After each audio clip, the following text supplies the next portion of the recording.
Hello class sixth. आज हम पढ़ेंगे चैप्टर फर्स्ट कंप्यूटर का। जो पहला चैप्टर है वो है कंप्यूटर फंडामेंटल, मतलब कंप्यूटर के जितने भी फंडामेंटल्स होते हैं उनको आज जानेंगे। ठीक है, तो स्टार्ट करते हैं। A computer can perform a variety of functions depending upon the instruction given to it. हम जो कंप्यूटर को जो निर्देश देते हैं वो उसी फंक्शन पे काम करते हैं। A computer first takes in a raw data facts and figures and put. हम जो भी हम डाटा कंप्यूटर को देते हैं, ऐसे फिगर एज ए फैक्ट्स, वो उसी इनपुट पे देते हैं। फिर वो प्रोसेस करते हैं अकॉर्डिंग टू जो भी उसको इनपुट के ज़रिए जो निर्देश देते हैं वो उसी निर्देश पर काम करते हैं, यानी प्रोसेस करते हैं। और फिर मुझे as then gives the result as output, वही मुझे वो आउटपुट में रिजल्ट देते हैं। सो एक computer perform the three basic operations: input, process and output to convert raw data into meaningful information। फिर जो भी मतलब कंप्यूटर जो भी हम उसको उसके जो ऑपरेशंस होते हैं, जो भी वो अपने में उनके बीच जो भी चीज़ें होती हैं, जो भी निर्देश उनको दिया जाता है, हमने इनपुट में उनको निर्देश दिया, उसी इनपुट के निर्देश को वो प्रोसेस करते हैं। फिर वही निर्देश हमको आउटपुट के ज़रिए मिलता है। और वही जो डाटा होती है वो मतलब जो अगर मैंने ए दबाया तो वो ए हमारे लिए मीनिंग है, महत्व है उस चीज़ का। फिर वही महत्वपूर्ण जानकारी हमको मिलती है। हम इसको कह सकते हैं कि A I P O cycle, IPO cycle पे ये काम करता है। मतलब आई से इनपुट, पी से प्रोसेस, ओ से आउटपुट, ये IPO साइकिल पे काम करता है। Data and instruction are given to the computer through input device include keyboard, mouse, scanner, magnetic ink character reader, optical marker reader, microphone, tablet, webcam etcetera. ये भी जो भी चीज़ें हैं जिस पे हम इनपुट दे सकते हैं वो ये सारी चीज़ें हैं। Optical, OMR, MICR, scanner, mouse, keyboard, जिससे हम इनपुट दे सकते हैं और हम इनपुट जिससे पा सकते हैं वो भी चीज़ें होती हैं। और इनपुट आउटपुट के बीच में होता है प्रोसेस, जिससे हमें मिलता है। प्रोसेस में अगर हम चीज़ों को आउटपुट लेने के बाद अगर हम उसको सेव करते हैं तो वो प्रोसेस में जाता है। अगर इनपुट लेने के बाद प्रोसेस हुआ, फिर आउटपुट हुआ। ठीक, इनपुट, प्रोसेस, आउटपुट। अगर मुझे वो प्रोसेसिंग जो हो रहा है, अगर मुझे जो आउटपुट मिला, जैसे मैंने कोई फिगर बनाया और फिगर मुझे देखना भी है और मुझे सेव भी करना है, जब वो सेव होगा तो फिर प्रोसेस जाएगा, प्रोसेस फिर होगा, फिर वो स्टोरेज में जाके सेव हो जाएगा। ठीक है, अब आते हैं जहाँ प्रोसेस कहाँ होता है। प्रोसेस होता है सेंट्रल प्रोसेसिंग यूनिट पे। ठीक है, CPU। तो सेंट्रल प्रोसेसिंग यूनिट यानी CPU और simply the process the brain of computer. इसको हम जान सकते हैं, हल्की जानकारी ये है कि ब्रेन यानी कंप्यूटर का ब्रेन कौन है? CPU है। CPU मतलब कंप्यूटर का ब्रेन। हमारे पास अगर ब्रेन ना रहे तो हम इतना बड़ा शरीर लेके फिर फालतू है वो चीज़। उसी तरह अगर हमारे पास कंप्यूटर में अगर ब्रेन या CPU नहीं है फिर वो कंप्यूटर बेकार है। ब्रेन होना ज़रूरी है। The CPU performs operation depending upon the instruction given to it. CPU उसी चीज़ परफॉर्म करता है जिसे हम उसको निर्देश देते हैं। The CPU has three main component. CPU के पास 3 कंपोनेंट होते हैं। पहला होता है arithmetic logic unit. Arithmetic logic unit का काम क्या होता है? ये मैथमेटिकल चीज़ें करता है, एडिशन, सब्ट्रैक्शन, मल्टीप्लिकेशन, डिवाइड, जो भी मैथमेटिकल में जो भी चीज़ें होती हैं वो सब ALU में होती हैं, अर्थमेटिक लॉजिक यूनिट। दूसरा होता है CU मतलब control unit. Control unit control panel को कंट्रोल करता है। कंट्रोल यूनिट कंट्रोल पैनल को कंट्रोल करता है and the memory of storage unit. और तीसरी क्या होती है? मेमोरी और स्टोरेज यूनिट। मेमोरी जिसके बिना अगर हम कितनों भी कोई चीज़ें कर ले, लेकिन अगर मैं भूलूँ फिर वो अगर मुझे कोई कह रहा है कि 2 + 2 को जोड़ना है तो मैं बोलूँ 4, और फिर कोई मुझसे पूछ रहा है कि उस आदमी ने आपसे क्या पूछा, मैं भूल गया, मुझे पता नहीं, क्योंकि मेरे में स्टोरेज ही नहीं है, फिर मैं कैसे बताऊंगा?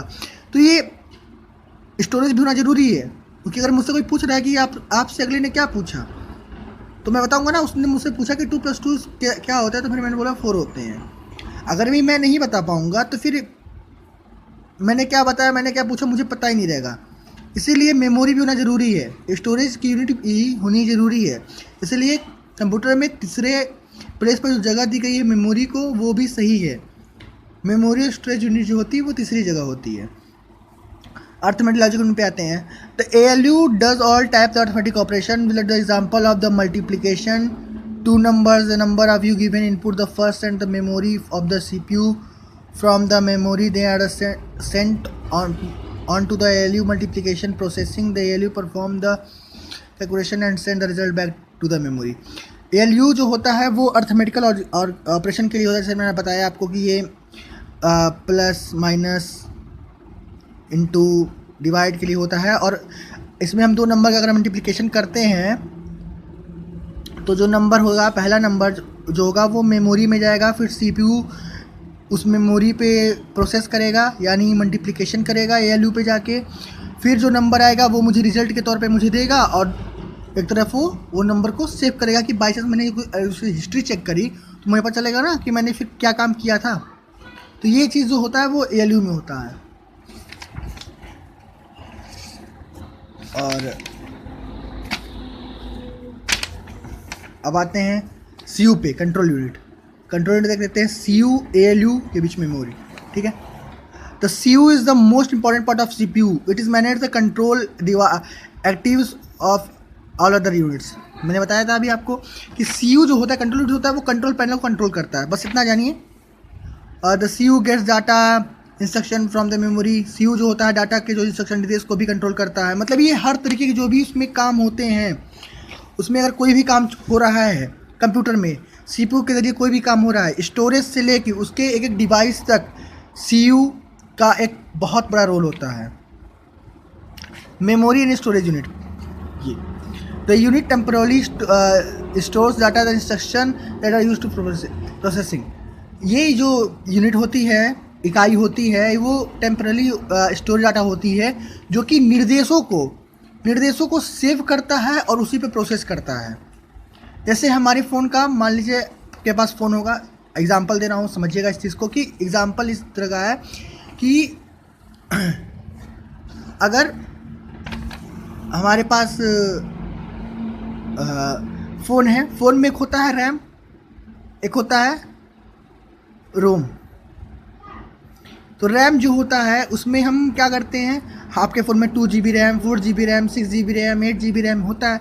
हम उस पर काम करते हैं, करने के बाद उसको मिनिमाइज़ कर देते हैं, फिर खोलते देखते हैं कि अरे इतने सारे फाइल्स खुले हुए हैं, उसको हम क्लियर करते हैं। तो वो रोम हो गया, कुछ रैम हो गया, कुछ देर के लिए उसकी हिस्ट्री रखे रहते हैं, कुछ देर के लिए उसकी हिस्ट्री हम रखे रहते हैं, फिर जब हिस्ट्री देख लेते हैं उसको डिलीट कर देते हैं। यही काम होता है टेम्परली स्टोर का, मतलब यही होता है। और एक होता है दूसरा क्या होता है, एक होता है रोम मतलब हमारा जो स्टोरेज होता है 32 GB, 64 GB, 128 GB, ये हमारा फ़ोन का रैम होता है। इसमें जो चीज़ पड़ गया वो पड़ गया, जब तक उसको हम हटाएंगे नहीं तो हटेगा नहीं। लेकिन अगर जो टेम्पररी स्टोर होता है, यानी जो रैम होता है, उसमें आप देख सकते हैं और देखने के बाद उसको हटा सकते हैं एक ही बार में। अब इनपुट डिवाइस पे आते हैं। An input device hardware component that is used to enter the data into a computer. The input device convert the input received from the user of the machine readable format. The most commonly used input device on the keyboard and the mouse. Some other input devices are optical marker reader, magnetic ink character reader, barcode reader, scanner, touch screen, digital camera, webcam and so on. Input device जो है वो hardware के component है। अगर हम कोई चीज़ inter कर रहे हैं कंप्यूटर में तो वो चीज़ जो है कन्वर्ट होगा इनपुट से आउटपुट के लिए। तो इनपुट जो होगा पहले वो मशीन उसको रीड करेगा अपने उसको लैंग्वेज में, उसके बाद अगर मैंने कीबोर्ड से ए प्रेस किया एंड द माउस से कोई चीज़ प्रेस किया तो वो मुझे प्रोसेस करेगा, फिर मुझे आउटपुट देगा। लेकिन कुछ पार्ट्स होते हैं जो आपको जानना चाहिए कि एक होते हैं optical marker reader OMR, magnetic in character reader जिस पे हम इनपुट दे सकते हैं, barcode reader, scanner, touch screen, digital camera, webcam, तो ये सारी चीज़ों पे हम इनपुट दे सकते हैं और बाद में उसका मुझे आउटपुट मिलेगा। जैसे कीबोर्ड हो गया, keyboard allows the input letter number and other symbol into a computer. A keyboard has different keyboard के बारे में देखेंगे, कीबोर्ड कैसा होता है, जानते हैं कीबोर्ड के बारे में। तो कीबोर्ड इनपुट होता है, अगर मैं ए दबा रहा हूँ तो फिर ए दबाने के बाद जगह पहले प्रोसेस होगा, फिर मुझे वो डेस्कटॉप पे मॉनिटर पे मुझे वो ए शो करेगा। या माउस है, माउस में भी सेम चीज़, अगर मैंने कोई राइट क्लिक यहाँ पे आके राइट क्लिक किया या लेफ़्ट क्लिक किया तो वो मुझे फिर कंप्यूटर पे उसका रिस्पांस मुझे शो होगा। ऑप्टिकल मार्कर रीडर है, सेम वही चीज़ इस पर भी है। उस पर एक सीट होती है, उस सीट पे हम जो चीज़ करेंगे वही मुझे डेस्कटॉप पे मुझे वो शो करेगा। मैग्नेटिक इंक कैरेक्टर रीडर है MICR, तो ये भी एक तरह का रीड है जो जो चेक में होता है, इस चेक को ओरिजिनल है या डुप्लीकेट है इस चीज़ को बताता है, ये MICR में आएगा। और फिर बारकोड रीडर होता है। बारकोड रीडर में क्या है, बारकोड रीडर अगर हम बारकोड पे किसी चीज़ को मतलब देख रहे हैं या बारकोड कहीं से ले रहे हैं तो एक्सक्यूज़ मी, हाँ, बारकोड कहीं से ले रहे हैं तो वो चीज़ हम यहाँ से स्कैन करेंगे और डेस्कटॉप पे मुझे उसका निकल जाएगा कि हाँ इसका ये नाम है, ये प्राइस है या ये चीज़ का प्रोडक्ट है, वो मुझे निकल जाए। बस मैं यहाँ से बारकोड लूँगा और मुझे वहाँ पे दिख जाएगा। डिजिटल कैमरा हो गया, डिजिटल कैमरा ये यहाँ से फ़ोटो क्लिक हुआ, फिर मैंने गया डेस्कटॉप पे डाला, इसमें दिखाया ये फ़ोटो क्लिक हुआ, मैंने वहाँ से प्रिंट आउट निकाल लिया। तो ये चीज़ जो होगा ये इनपुट होगा, यहाँ से मुझे इनपुट मिलता है। फिर यहाँ पे आ गया मेमोरी स्टोरेज सिस्टम। यहाँ देखिए प्राइमरी मेमोरी और मेन मेमोरी, दो तरह के रैम मैं बताया ना। रैम का काम मैंने आपको पहले बता चुका हूँ। रैम क्या होता है, रैम एक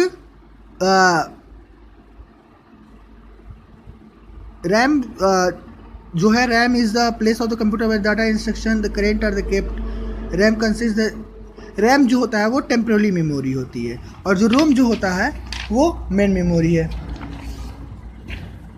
यहाँ पे क्या है, रोम। तो रोम जो होता है ये परमानेंट मेमोरी होता है, प्राइमरी मेमोरी होती है, ठीक है। ये जो इसके चीज़ में इसमें कोई डाटा पड़ गया तो फिर मुझे वो कभी भी मिल सकता है, कभी भी मिल सकता है। 1 साल बाद, 2 साल बाद, 3 साल बाद, 4 साल बाद मुझे कभी मिल जाएगा। लेकिन रैम में वो चीज़ नहीं होता है। अब परिमाप में आते हैं पैरामीटर। रैम और रोम का डिफरेंस हुआ है यहाँ पे, तो देखते हैं। Storage, RAM store data temporarily either loses it when the computer is turned of.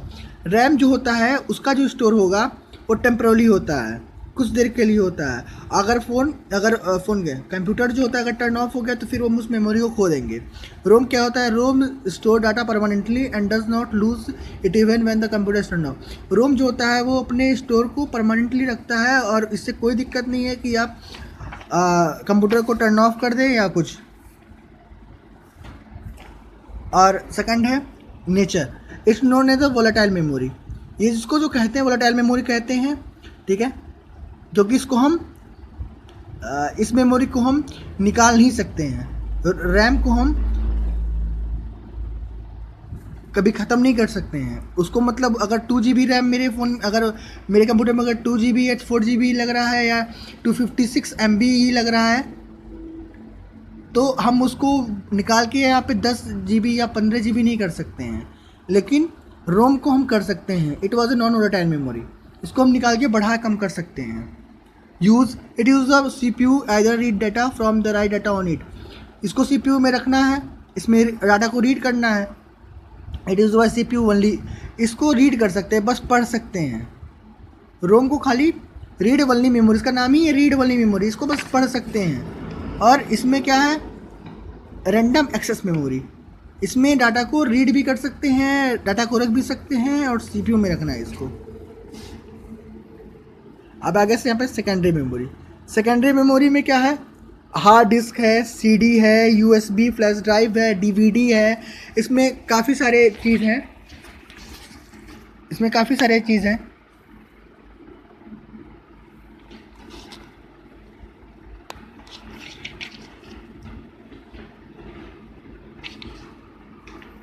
तो देखते हैं। Storage device, hard disk. A hard disk is storage device fixed permanently within a computer. A hard disk can storage large amount of data up to 3 TB, मतलब TB मतलब terabytes in a small space. मतलब hard disk सबसे बड़ा हो सकता है, उसकी जो मैक्सिमम साइज होगी वो 3 TB हो सकती है, और वो उतना ही बड़ा होगा जितना बड़ा 10 GB, 15 GB, 40 GB, 60 GB या 500 GB जो भी होगी उतनी ही बड़ी होगी, लेकिन वो 3 TB में भी हो सकता है।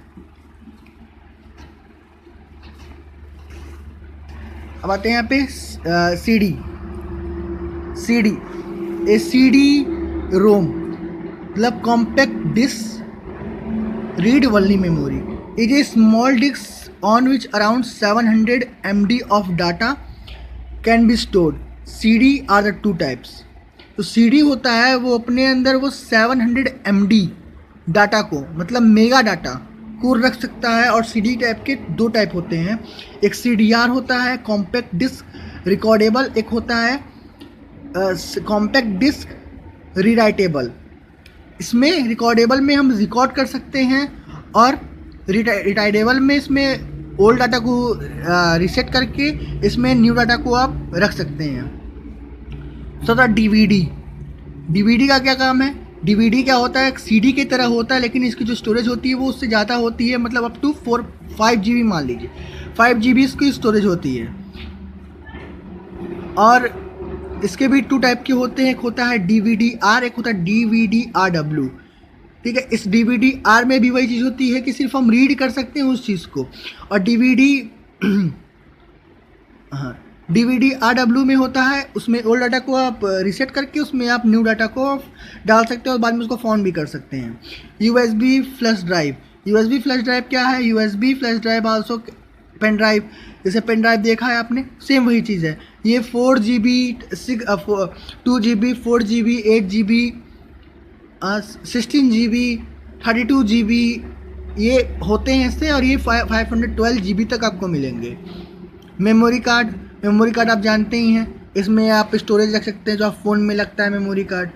हर मेमोरी कार्ड 1 GB 2 GB बहुत GB के आते हैं, और लास्ट 128 GB के भी होते हैं। कैच मेमोरी, अब कैच मेमोरी जानते हैं। Catch memory is a temporary memory used to store data likely to use again. If you locate between the CPU and the main memory, the high speed memory we can access very quickly. Cache memory जानते हैं। जो cache memory होता है, अगर हम किसी file को download कर रहे हैं और वो डिलीट हो गया, या नेट ऑफ हो गया, या नेट ख़त्म हो गया और वो फाइल डाउनलोड नहीं हो पाया, अगर हमने दोबारा से कल से स्टार्ट किया वो पूरा डाउनलोड होगा, लेकिन वो शो नहीं करेगा, क्योंकि कैच मेमोरी में उसका आधा स्टोरेज फंसा हुआ रहता है। और कैच मेमोरी जो है वो उस फाइल की जिस जगह से हम डाउनलोड करते हैं, जिस जगह से, उस जगह से लेके और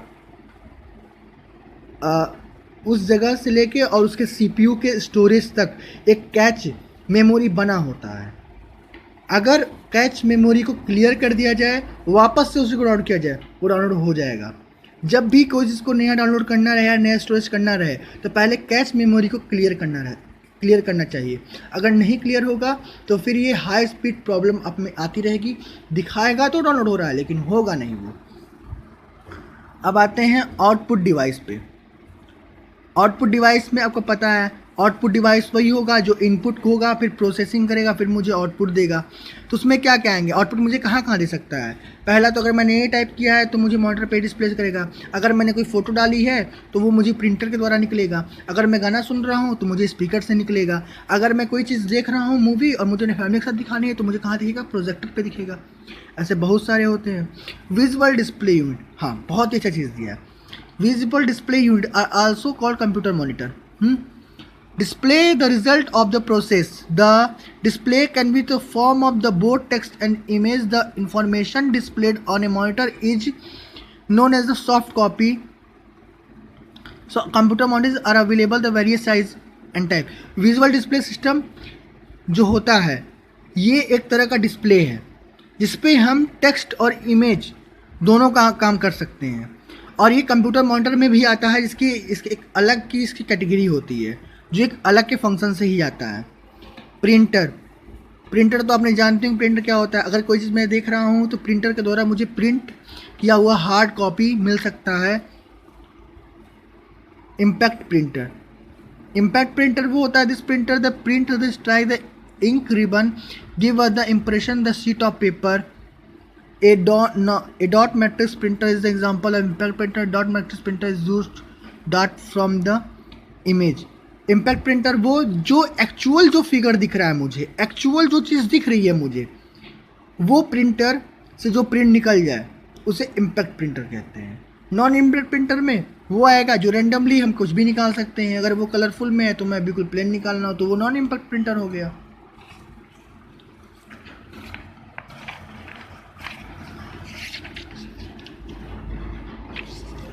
देखिए, dot matrix printer, inkjet printer, ये हो गया लेज़र प्रिंटर, ठीक। प्लॉटर, प्लॉटर मतलब like a printer, it is use to produce high quality drawing. जो प्लॉटर होता है ये आप कभी स्टूडियो जहाँ पे फ़ोटो वगैरह निकलता है, ये अधिकतर लोग वो यूज़ करते हैं और बहुत ही एक्सपेंसिव प्रिंटर होता है ये, जो काफ़ी महंगा आता है। इस पर फ़ोटो वगैरह बिल्कुल अच्छे से निकलता है। इस पर डिज़ाइनिंग वगैरह करके, बिल्डिंग की प्लानिंग करके, या जो CAD कंप्यूटर एडेड डिज़ाइनिंग का जो काम करते हैं उनके पास ये अवेलेबल रहता है। LCD projector, a liquid crystal display projector is used to display computer output और लार्ज स्क्रीन। अगर हम कोई चीज़ देख रहे हैं विद फैमिली मुझे देखना है तो ये लार्ज स्क्रीन के लिए परफेक्ट चीज़ है। LCD लिक्विड क्रिस्टल डिस्प्ले, जो मुझे एक बड़े पर्दे पर उस आउटपुट को और बड़े पर्दे पे आउटपुट देता है। मतलब उस टाइम मॉनिटर इनपुट हो जाएगा और ये चीज़ हमारे लिए प्रोसेसिंग का काम करेगी और जो मुझे डिस्प्ले बार पे दिखेगा वो मेरे लिए आउटपुट होगा। और जो भी है ये आगे का जो एक्सरसाइज है ये आपके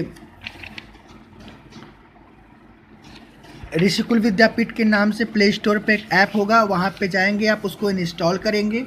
इंस्टॉल करने के बाद उस पर अपना एडमिशन नंबर, अपना पासवर्ड डाल के वहाँ से आप ले सकते हैं।